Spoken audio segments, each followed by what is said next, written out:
Wakil Ketua KPK Johanis Tanak membela Ketua KPK Firly Bahuri terkait adanya desakan agar Firly Bahuri tidak dilibatkan lagi dalam penanganan perkara korupsi di Kementerian Pertanian.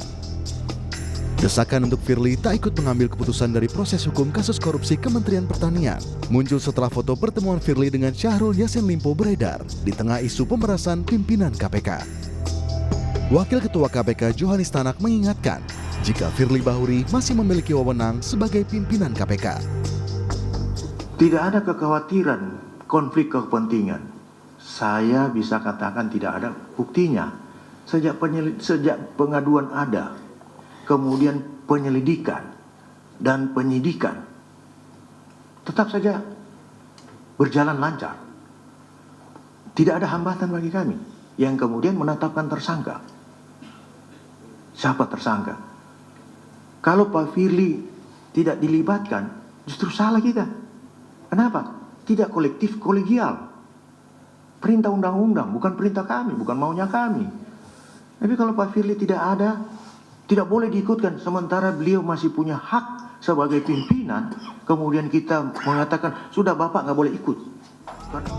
Sementara peneliti Pusat Kajian Anti Korupsi Zainur Rohman menilai, pimpinan KPK yang diduga melakukan pemerasan kepada Syahrul Yassin Limpo tidak boleh dilibatkan dalam pengambilan keputusan yang menyangkut perkara korupsi Kementan karena berpotensi menimbulkan konflik kepentingan. Karena KPK seakan terlihat gamang. Oleh karena itu, saya katakan bahwa KPK ini ditunggu sikapnya. Baik itu dari pimpinan KPK itu kan bersifat kolektif kolegial, tidak hanya satu orang, masih ada 4 orang lainnya.